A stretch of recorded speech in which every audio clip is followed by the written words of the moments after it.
আরও একবার আমন্ত্রণ, দর্শক দেখছেন সকালের বাংলাদেশ। যারা এখন যুক্ত হয়েছেন শুভ সকাল জানাতে চাই। পুরোটা দিন ভালো কাটুক সেই প্রত্যাশা আপনাদের সকলের জন্য। আর যথারীতি আপনাদের সাথে আমরা দুজন তো থাকছি, আমি কলি এবং জুবাইর আছে আমাদের সঙ্গে, আরও একজন অতিথি আছেন। কলি বলছিল একজন চমৎকার মানুষকে নিয়ে ফেরার কথা। মানুষ সত্যিই চমৎকার, কারণ খুব স্বাভাবিকভাবে আমরা আমাদের ব্যক্তি জীবন যদি চিন্তা করি, খুব সিরিয়াস একজন মানুষের হাস্য রসে পূর্ণ হওয়াটা খুবই ব্যতিক্রম। তবে না, এমন নয় যে দেখা যায় না, দেখা যায়। এই মানুষগুলো সত্যি বিশেষ হন। আজকে যাকে আপনাদের সামনে উপস্থাপন করছি, আমি একজন বিশেষ মানুষ যিনি আন্তর্জাতিক গণমাধ্যমে ভূ রাজনীতি এবং বাংলাদেশ প্রেক্ষাপটে সরব ছিলেন একটা লম্বা সময় ধরে। শুধু তাই নয়, তিনি ঘটমান বর্তমানের একটা বিশ্লেষণ করবার চেষ্টা করেছেন, এই জন্য আন্তর্জাতিক বিভিন্ন গণমাধ্যমে প্রশংসিত হয়েছেন এবং তার কাছ থেকে পাওয়া সমালোচনাগুলো কিংবা গঠনমূলক বিশ্লেষণগুলো নানান সময় আমাদের উজ্জীবিত করেছে, অনুপ্রাণিত করেছে, কিংবা এতটুকু আশা জিয়ে রেখেছিল যে না, কোথাও কেউ একজন আমাদের জন্য বলছে। একটা দীর্ঘ বিরতির পর তিনি দেশে ফিরেছেন এবং তাকে আজ অতিথি হিসেবে পাওয়ার একটা সৌভাগ্য হয়েছে আমাদের।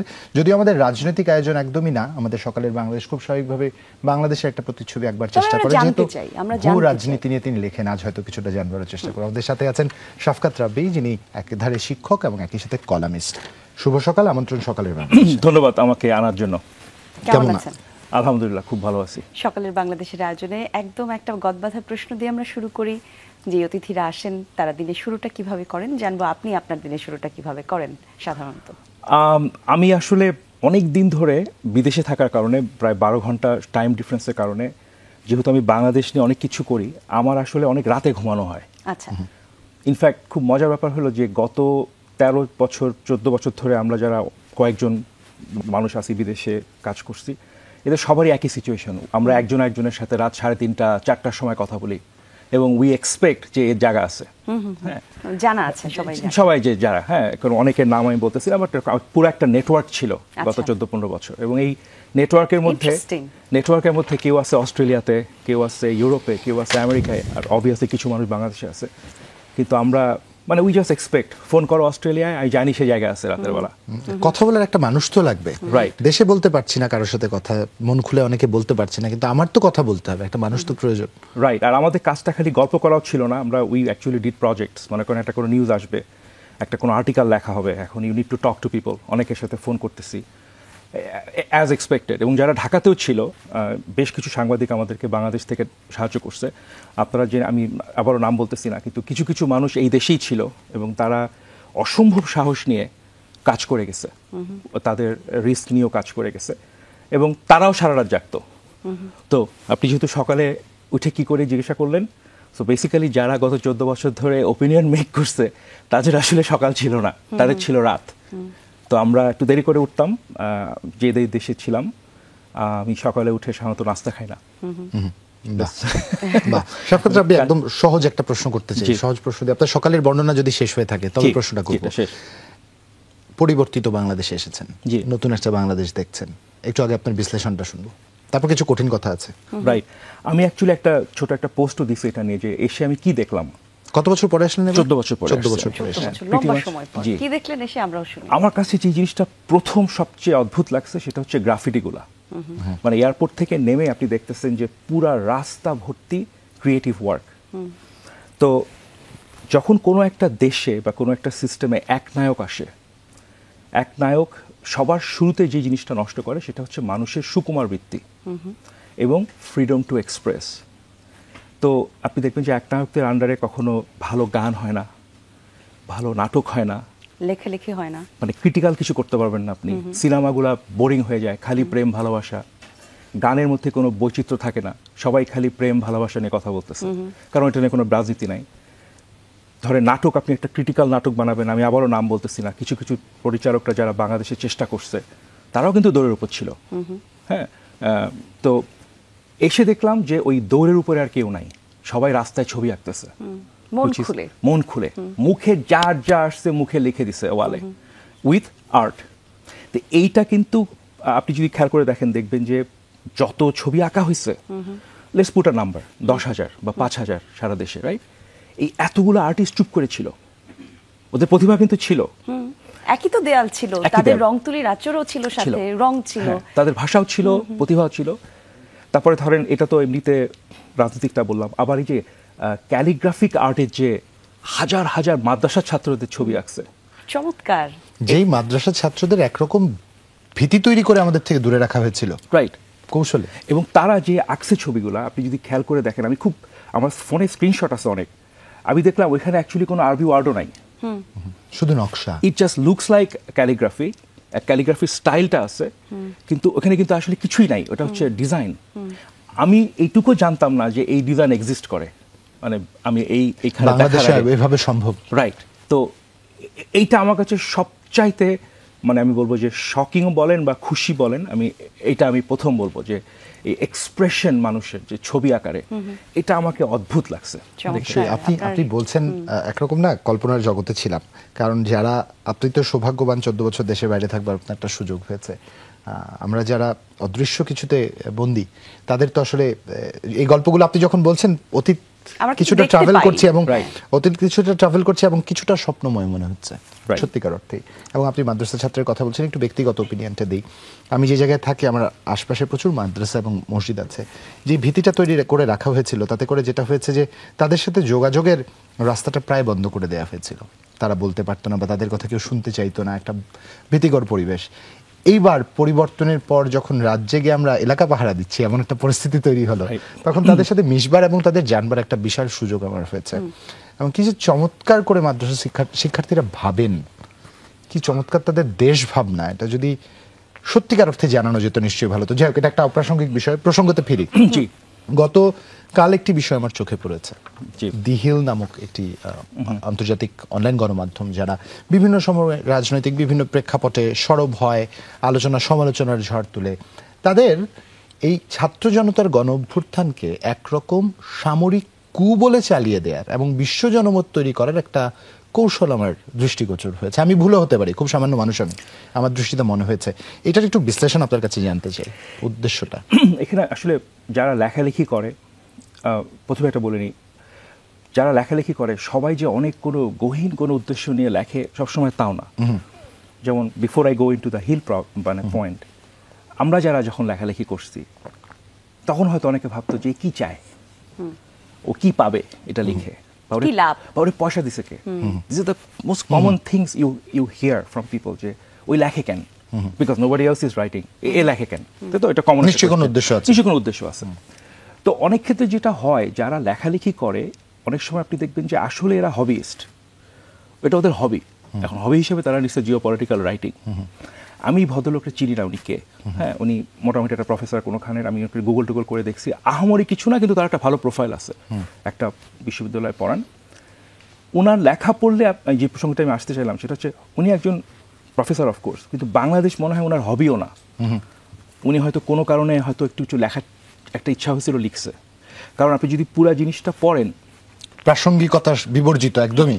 সে মনে করছে হিলে একটা কিছু লিখে পাবলিশড হই, কারণ এই মুহূর্তে আর টপিক কি আছে, তো সে লিখছে একটা কিছু, ধরেন।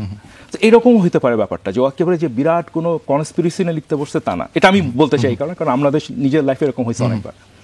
এটা হলো ব্যাকগ্রাউন্ড। কিন্তু ও যা লিখছে সেটা যদি আপনি পড়েন, তাহলে দেখবেন এখানে মানে অলমোস্ট কোনো ফ্যাকচুয়াল ট্রুথ নাই, মন গড়া। মানে ও যে ওই লোকটা যে বাংলাদেশ জানেই না, এটা একদম এভিডেন্ট তার লেখার মধ্যে। হ্যাঁ, সে এক জায়গায় বলছে যে এখানে একটা হার্ডকোর ইসলামিস্ট আছে এই গভর্নমেন্টে, এই গভর্নমেন্টে কোনো হার্ডকোর ইসলামিস্ট নাই। তারপরে সে বলছে যে সেনাবাহিনী এসে এটা একটা কু করছে। আবার তার লেখার মধ্যেই সে লিখছে যে এই জেনারেলকে মাত্র 2 সপ্তাহ আগে, কয়েক সপ্তাহ আগে অ্যাপয়েন্ট করা হয়েছে। তুমি যদি মনে করো এটা একটা বিশাল বড় কনস্পিরেসি একটা প্রাইম মিনিস্টারকে সরানোর, তাহলে 2 দিন আগের জেনারেল সেটা করে কেমনে? সে কিন্তু তার লেখাতেই লিখছে এই কথাগুলো। তো লেখাটার মধ্যে পড়লে আপনি বুঝবেন যেখানে এমন এমন সব কথা সে বলছে, এগুলা পড়লে মনে হবে যে বেচারা মনে হয় খুব চিন্তা ভাবনা করার টাইমও পায় নাই। হি ওয়াজ প্রবলি চেসিং দ্য মোমেন্ট, যে লিখে পাঠাই দিয়ে হিল ছাপায় ফেলবে। মানে এটাই আসলে আমার জিজ্ঞাসা, যে কোনো কি এডিটোরিয়াল পলিসি নেই যে যা ইচ্ছা বলে দিতে পারেন, লিখে ফেলতে পারেন, ছাপিয়ে ফেলতে পারেন? কেন বলছি, কারণ এটা আমাদের জন্য প্রচন্ড স্পর্শকাতর একটি বিষয়। এই গণ অভ্যুত্থানকে কোনো না কোনোভাবে অন্য কোনো মোড়কে উপস্থাপন করা বিশ্ব দরবারে আমাদের জন্য দুঃখজনক। এখানে একটা জিনিস মানে আমাদেরকে বুঝতে হবে, সেটা হলো যে আমাদের দেশের যারা লেখালেখি করে, আপনি দেখবেন যে ইন্টারন্যাশনাল ওপিনিয়ন এডিটোরিয়াল লেখার মতো লোক খুব কম। মনে করেন আমাদের প্রথম আলোতে অনেক লোক লেখে, পত্রিকাগুলোতে লেখালেখি করে, কিন্তু কারোরই কিন্তু আপনি দেখবেন যে আন্তর্জাতিক প্ল্যাটফর্মে ওপেড লেখার কোনো অভিজ্ঞতা নেই। এবং অভিজ্ঞতাও নাই, ট্রেনিংও নাই, লেখার কোয়ালিটিও ভালো না, যার ফলে কেউ ছাপেও না। আমাদের ইয়াং জেনারেশনে বেশ কিছু ছেলেপেলে আছে, হ্যাঁ, আমি বেশ কিছু ছেলে আছে, যেমন ফয়সাল মাহমুদ নামে একটা ছেলে আছে, সে লেখে, দেখো আর অনেকে আছে, তারা ভালো করতেছে, কিন্তু সংখ্যায় খুব কম।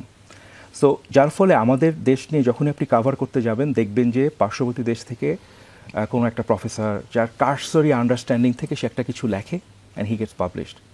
এটা একটা সমস্যা। আরেকটা সমস্যা হলো আমাদের সাথে ওদের ডায়ালগের অবস্থাও খুব খারাপ। হিস্টোরিক্যালি ভারতীয় মিডিয়ার সাথে এবং ভারতীয় শিক্ষকদের সাথে বাংলাদেশে শুধুমাত্র একটা সাইডের লোকজনের কথাবার্তা হতো। আরেকটা সাইড যেটা আছে তারা ওদেরকে কথাও পায় না। তো কথাই যদি আপনি না বলেন, ও জানবে কেমনে কি হচ্ছে আসলে? হ্যাঁ, তো এই সবগুলো মিলে আমি লোকটাকে, যে এই ভদ্রলোককে আমি মানে বলতে চাচ্ছি না সে একটা কোনো ইভিল ফোর্স কিছু একটা করতেছে, আসলে না, ও জানে না, লিখছে, ওর সাথে কেউ কথাও বলে নাই আমাদের এই সাইড থেকে, হয়তো বা he doesn't even know somebody to pick up the phone ঢাকাতে, যে ভাই ওই সাইডের গল্পটা আমারে বলো তুমি। ওর হয়তো ওই কন্ট্যাক্টটা নাই, বুঝছেন? একটা জিনিস বুঝবেন যে বেশিরভাগ ক্রিয়েটিভ ওয়ার্ক আলটিমেটলি হচ্ছে হিউম্যান টু হিউম্যান কন্ট্যাক্ট।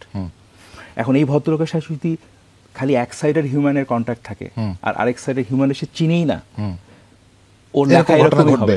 রাবি ভাই, আসলে আমার দুঃখিত কলি, আমি আন্তরিকভাবে ক্ষমা প্রার্থী, আমি আসলে যে জায়গাটায় খুব পাজলড, এরকম স্পর্শকাতর একটি বিষয় নিয়ে এভাবে দুপ করে লিখে দেওয়া যায় একপাক্ষিক কেন বলছি?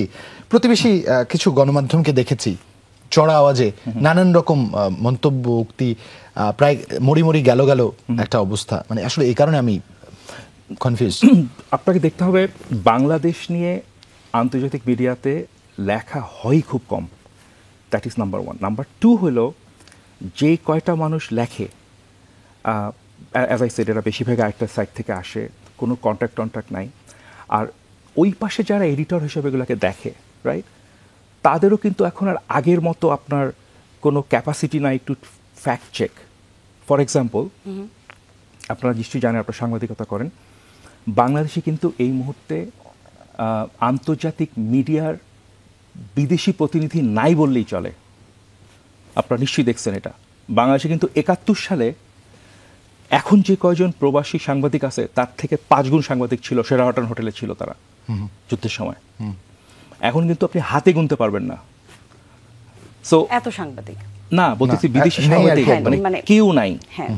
সো নিউ ইয়র্ক টাইমস যদি এখন কিছু লিখতে বসে, he doesn't have his person here to ask.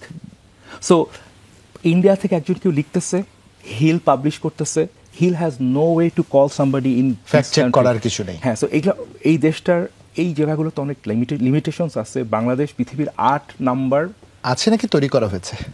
আমার মনে হয় এটা ন্যাচারালিও হয়েছে কিছুটা। আচ্ছা, হ্যাঁ, তো বাট এগেইন আমি লোকটাকে যে লিখছে, আমি বলতে চাচ্ছি না যে একটা ইভেল, যে কনস্পিরেসি করছে তা না, আমি বলবো তার লেখাটা এত লো কোয়ালিটির ছিল, ওটা পড়ে বোঝা যাচ্ছে যে উনি basically he was just chasing the moment. মানে ওর একটা হিলে লেখা পাবলিশ হওয়া দরকার, বাংলাদেশে একটা কিছু হয়েছে, সে তাড়াতাড়ি লেখাটা পাবলিশ করে ফেলাচ্ছে। আমার যেটা হয়েছে, মেজাজ খারাপ হয়েছে আর কি, প্রচন্ড ব্যক্তিগত মেজাজ ধরে রাখা যায়নি। দুঃখিত, কলিকা জিজ্ঞেস করার সুযোগ দিতে পারিনি, তবে একটা বিরতিতে যাচ্ছি, বিরতির পরে এসে আরো বেশ কিছু প্রশ্ন আছে জিজ্ঞাসা করবার।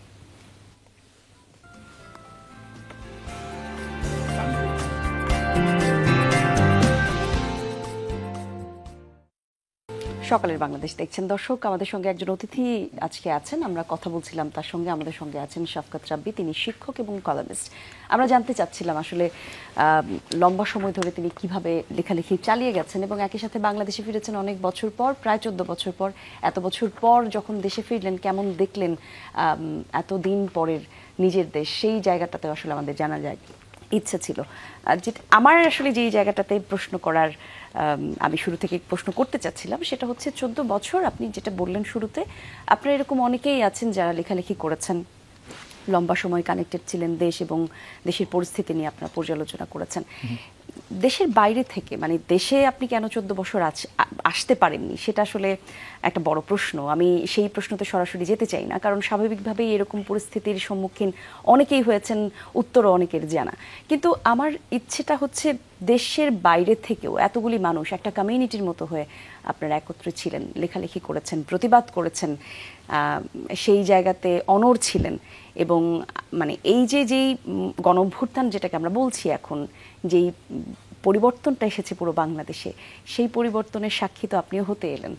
এই লম্বা সময়ের জার্নির সাথে আজকের এই দিনে দাঁড়িয়ে আপনার ব্যক্তিগত অনুভূতি কি, মানে আপনি কি ভাবছেন পুরো বিষয়টা নিয়ে? আপনি খুব অবাক হবেন, জুলাই মাস থেকে যখন এই গন্ডগোল শুরু হলো বাংলাদেশে,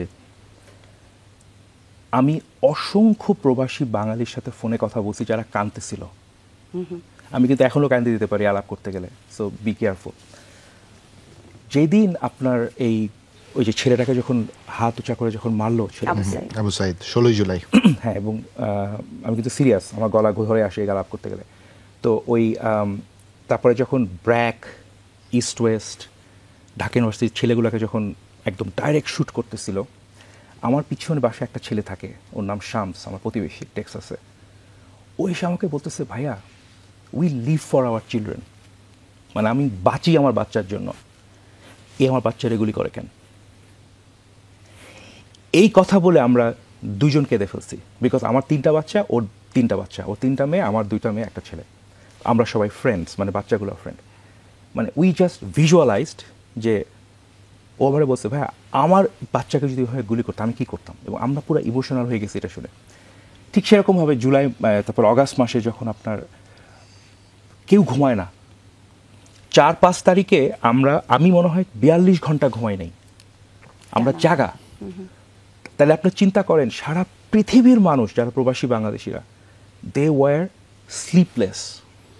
হ্যাঁ, কারণ হচ্ছে পুরো বিশ্ব থেকে একরকম বিচ্ছিন্ন করে ফেলা হয়েছিল আমাদের, রাইট। তারপরে ইন্টারনেট যখন ছিল না সেই সময়টাও আলাদা করে এটা খুব মজাটা প্রসঙ্গ আপনি আনলেন। হঠাৎ করে 3 ঘন্টা করে ইন্টারনেট চলে যায়, আমরা একদম পুরো অবাক। কারণ কি, বাংলাদেশে আনফর্চুনেটলি, আমি আপনাদেরকে কোনো দোষ দিচ্ছি না, বাট বলতেছি যে বাংলাদেশে কোনো মিডিয়াকে তখন আমাদের কেউ মনে হয় খুঁজেও দেখে না, মানে কোন .com অমুক .com কি বললো কেউ যায় না, পাবলিক খালি ফেসবুকের ফিড খুঁজে, ফেসবুকে কিছু আসতেছে না, ফেসবুকে কিছু আসতেছে না, ভিডিও আসতেছে না, রাইট? তো ইট ওয়াজ এ উইয়ার্ড মোমেন্ট আমাদের ন্যাশনাল হিস্ট্রিতে।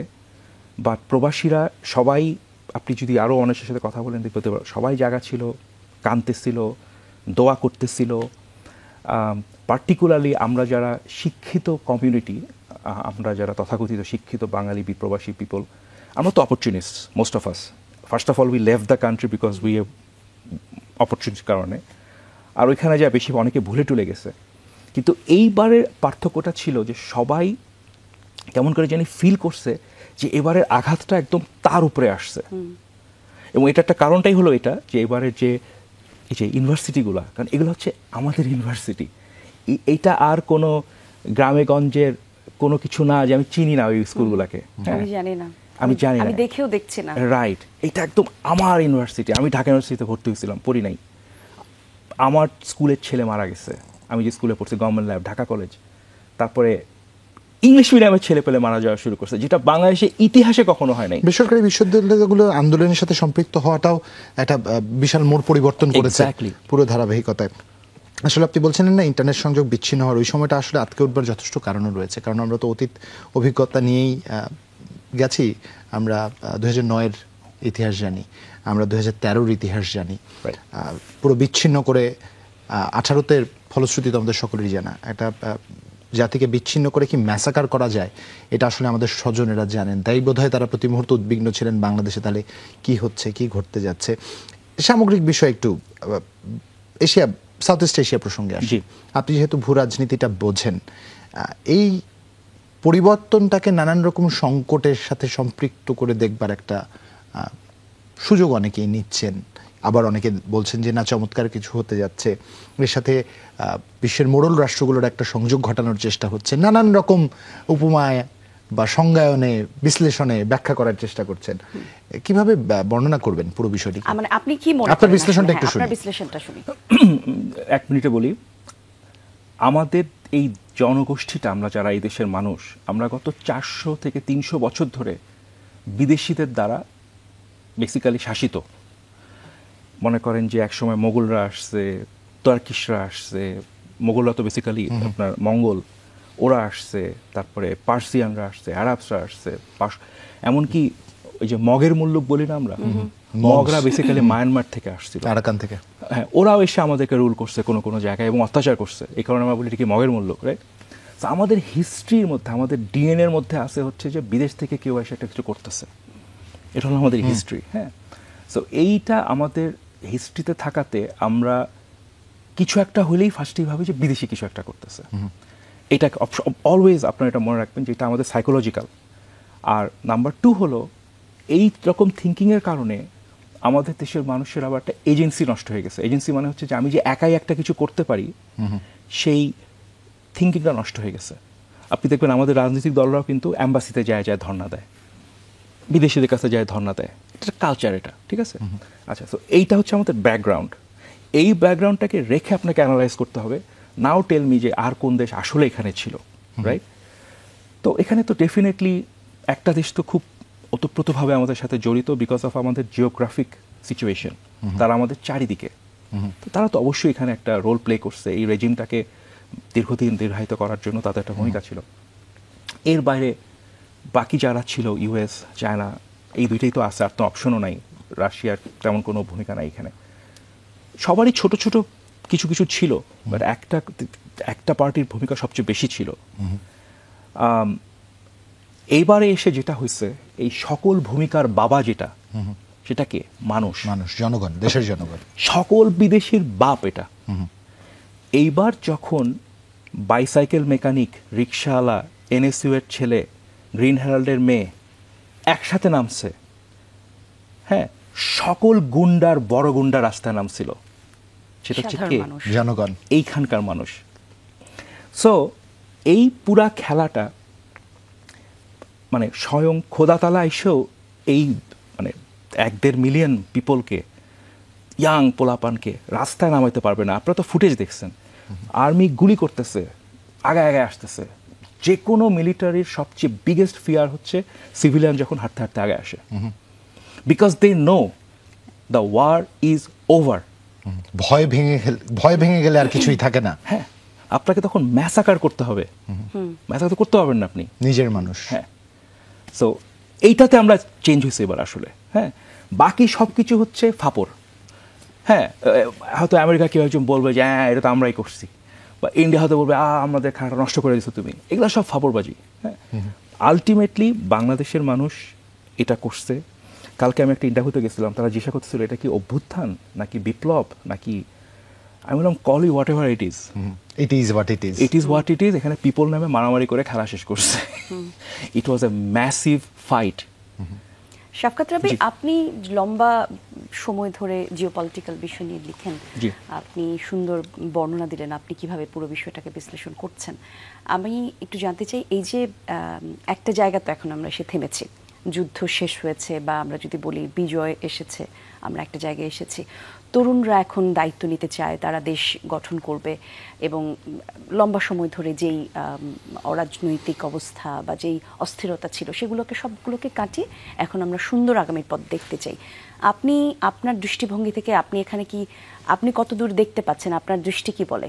কোথাও কি কোনো ভুল হচ্ছে, কোনো জায়গায় কি আমাদের এখনো ঠিক হওয়া জরুরি, বা আমরা যেই রাস্তায় চলছি সেটা এখনো পর্যন্ত ঠিক? এক্ষেত্রে আমি দুইটা খুব ইম্পর্টেন্ট কথা মনে করাই দিব সবাইকে। বাংলাদেশের যে শিক্ষিত বয়স্ক লোকের যে ক্লাসটা ছিল, তা আমার মধ্য 40 বছর বয়স, আমাদের চেয়ে 10-20 বছরের বড় যারা, মানে 55-65 বছরের যে লোকগুলা, এরা গত 15 বছরে তাদের সমস্ত ক্রেডিবিলিটি ধ্বংস করে ফেলছে। এই জেনারেশনটার অলমোস্ট কোনো ভয়েস আর এখন নাই। অনেকে তো পালাই গেছে, বাকিরা চুপচাপ আছে, এবং তারা চুপচাপই ছিল। যতই বড় হয়েছি আমরা ততই ভীত হয়েছি। রাইট। সো এই বয়সটার 55-60-এর এখন কেউ কথা বলার নেই, যাদেরকে মানুষ কোনো বেইল আছে কারো। তো এইরকম একটা পরিস্থিতিতে এই বাচ্চাগুলা, বিকজ তারা নতুন, ইয়াং, তাদের কোনো করাপ্ট ক্রিমিনাল হিস্ট্রি নাই, only because they are new, they got the moral authority যে you old people all suck. আমি ইয়াং, আমি নিউ, আমার কোনো ক্রিমিনাল রেকর্ড নাই, আমার কোনো রাজনীতির রেকর্ড নাই, আমার দেয়ারফর মরাল অথরিটি আছে। এই মরাল অথরিটিটার কারণে রাস্তায় এখন একটা মেয়ে সালোয়ার কামিজ পরে লাঠি নিয়ে দাঁড়ায়, পাজেরো গাড়িকে থামতে বলতেছে, গাড়ি থামতেছে, সব গাড়ি লাইন দিয়ে যাচ্ছে, একটা বাচ্চা মেয়ে রাস্তায় দাঁড়ায় আছে। ওর অথরিটি কোত্থেকে আসলো? হঠাৎ করে আসে নাই, এটা আসতে হচ্ছে ওল্ডারদের কালেকটিভ ফেইলিওরের কারণে। ইট সাউন্ডস ভেরি গ্লোরিয়াস, কিন্তু এই গ্লোরিটারও একটা লিমিট রাখা দরকার। এই কারণে বলতেছি যে এই যে ছাত্ররা এখন এত বড় একটা আন্দোলন করলো, স্কুল কলেজ খুলে গেছে, ওদের অবশ্যই ক্লাসে ব্যাক করা উচিত ওদের ভালোর জন্য। আর যেই নেতা টাইপের ছাত্রগুলা কলেজে থাকা অবস্থাতেই এই জিনিসটা নেতৃত্ব দিচ্ছে, তাদেরও ক্লাসে ব্যাক করা উচিত। কারণ কি, ওরা যদি এখন ক্লাসে ব্যাক না করে এই রাজনৈতিক তরিকার মধ্যে ঢুকে, ভবিষ্যৎ হারিয়ে যাবে তাদের ভবিষ্যৎ হয়ে গেলে তাদের একটা মাত্র উপায় বাকি থাকবে, সেটা হচ্ছে রাজনীতি। তখন আমরা আবার একটা নতুন জেনারেশনের বাটপার পাবো। এটা কিন্তু আমাদের ইতিহাসে আছে, আমি নাম বলতেছি না কারো। We have that history. 71-এ 27-28 বয়সের যেই লোকগুলা দেশ স্বাধীন করছিল, তারা যেহেতু কোনোদিন কোনো পড়াশোনা করে নাই বা নষ্ট হয়ে গেছে তাদের সোনা ঝরা 60-এর দশকে, তারা পরবর্তীতে সব কয়টা গুন্ডা রাজনীতিবিদে পরিণত হয়েছে, এবং তারা সব দলে ছিল, খালি এক দলে না। এইটা যেন এই জেনারেশনটা না হয়। They have to go back to school, finish their studies, ঠিক আছে? তো এবং এটার আরেকটা মজা হলো যে আপনার একটা বিরতি নিয়ে নেই, মজার গল্পটা শুনছি। দর্শক, আন্তরিকভাবে দুঃখিত, খুব ভুল সময় বোধহয় বিরতিতে যেতেই হচ্ছে, কিন্তু সময় নিয়ন্ত্রিত থাকতে এই ছোট্ট একটা বিরতি নিয়ে ফিরছি। এক্ষুনি ফিরছি, দর্শক সাথে থাকুন।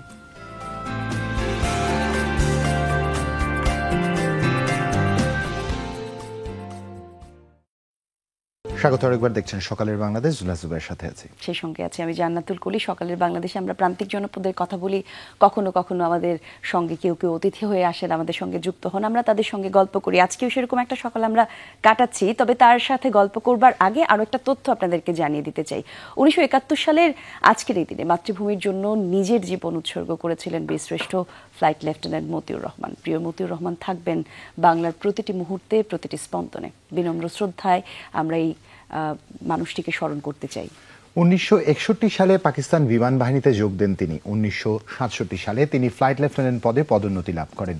1971 সালে মতিউর রহমান একটি জঙ্গি বিমান দখল করে মুক্তিযুদ্ধের কাজে লাগানোর সিদ্ধান্তও গ্রহণ করেন।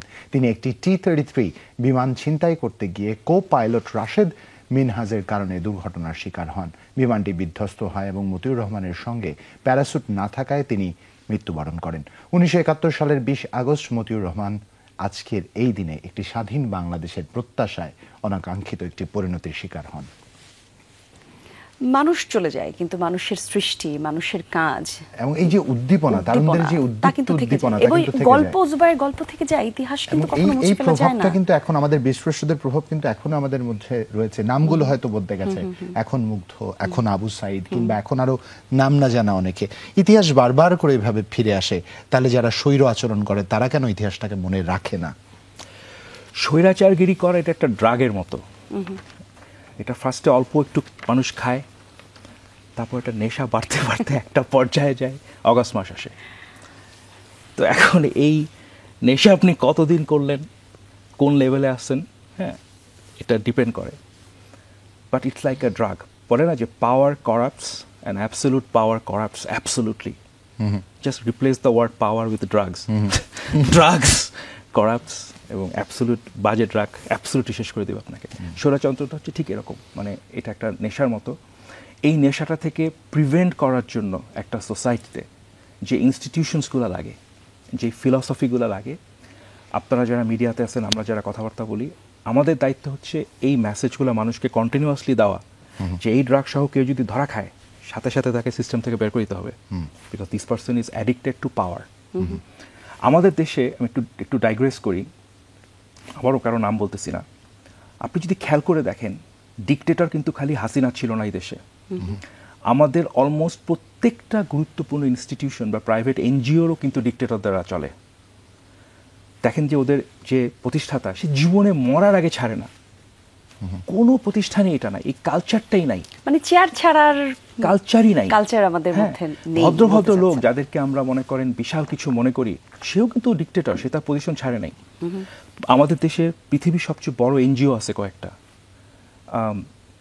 আপনি দেখবেন যে মানে আমাদের সবার টেন্ডেন্সিটা হচ্ছে যে উনি তো একাই একটা প্রতিষ্ঠান। এই শব্দটা আমি ইংরেজি কোনো ভাষায় ইউজ করতে দেখি নাই।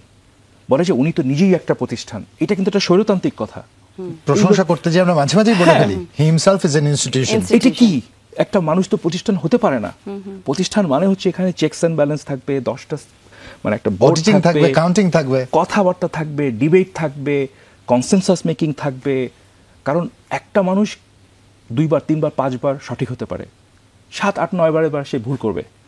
তা সে একা প্রতিষ্ঠান হলে প্রতিষ্ঠান ধ্বংস হয়ে যাবে, তাই তো। তো এই জন্য বলছিলাম যে আমাদের দেশে কিন্তু আমরা এটা একটা জিনিস হলো কম্প্রোমাইজ করার যে ক্যারেক্টারটা, এটা আমাদের সবার। কম্প্রোমাইজ যদি সবাই যদি একটা গার্ড রেল যদি থাকে যে হ্যাঁ আমি চাওয়াবাজি করি, চুপচাপ ধান্দাবাজি করি, কিন্তু এই লেভেলের পিছিয়ে কিন্তু আমি যেতে পারবো না। তো ওই লেভেলটা কি? ওই লেভেলটা কি? যেমন এক একজন এক একটা মরাল একটা স্যান্ড থাকে, লাইন থাকে। যেমন আমার একটা মরাল হচ্ছে যে আমার মেয়ের গায়ে তুমি হাত দিতে পারবো না, নো ম্যাটার হোয়াট। আপনি যদি আমার মেয়েকে হাত দেন, দ্যাটস ইট, আমি ফাইট করব তখন, কোনো নো কোয়েশ্চেন্স আস্কড। এই উপস্থাপিকা আপুকে যদি আমি রাস্তায় দেখি কোনো একটা ছেলে তার গায়ে হাত দিচ্ছে, আমি তাকে না চিনলেও আমি মারাও যেতে রাজি আছি তাকে বাঁচাইতে। বাহ, এটা হচ্ছে আমার একটা ethics and moral standard. Exactly. তো এরকম এক একটা মানুষের এক একটা গার্ড রেল থাকে যে এরপরে আমি যেতে পারবো না। তো আমাদের দেশে সেটা সমস্যা, আমাদের ওইটাও ছিল না। মহিলা কিন্তু পিটানো হয়েছে গত 13 বছর ধরে। 2013 সালে আমার একটা রাইটিং আছে, আপনারা গুগল করলে পাবেন। ওইখানে একটা আইনজীবী মহিলা, সে স্যুট পরে আছে আইনজীবীর, হ্যাঁ সরি হাইকোর্টে, হ্যাঁ, তাকে বাঁশ দিয়ে পিটানো হচ্ছে, ঠিক আছে। তো ওইটা কিন্তু হয়েছে তখন। আমাদের কিন্তু এই গার্ড রেল ওটা আটকায় নাই।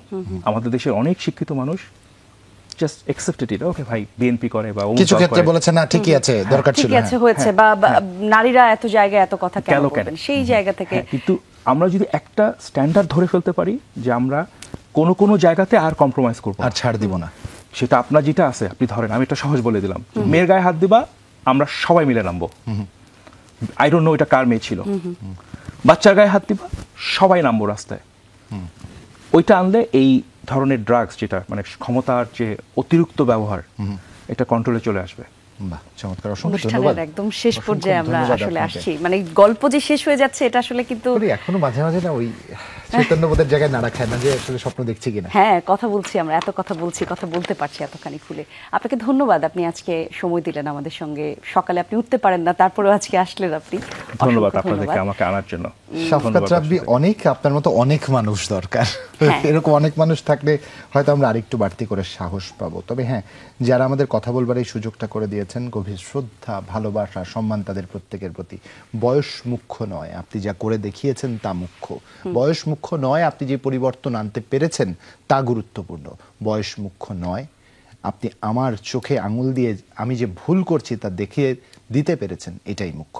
ধন্যবাদ আপনাকে এবং আমাদের দর্শকও যারা আমাদের সাথে যুক্ত ছিলেন। হ্যাঁ, একই রকম ভাবে আমি যেটা বলতে চাই জুবাইয়ের সাথে মিলিয়ে, সেটা হচ্ছে আমরা প্রত্যেকটা মানুষ আজকে যে বিজয় নিয়ে আমরা কথা বলছি, যেই জায়গাতে আমরা আসলে কথা বলার স্বাধীনতা আমরা বলছি আমরা ফিরে পেয়েছি, যেই জায়গাতে আমরা তারুণ্য নির্ভর আগামী স্বপ্ন দেখতে চাই, সেখানে আপনার আর আমার একটা করণীয় আছে, সেটা হচ্ছে ভুলকে ভুল বলা এবং নিজের সৎ থেকে নিজের ছোট্ট পরিসরে যেই কাজটাই করি না কেন সেটাকে সামনের দিকে এগিয়ে নিয়ে যাওয়া। আজকে এখানে বিদায় নেব, ভালো থাকবেন সবাই, শুভ সকাল। আর একবার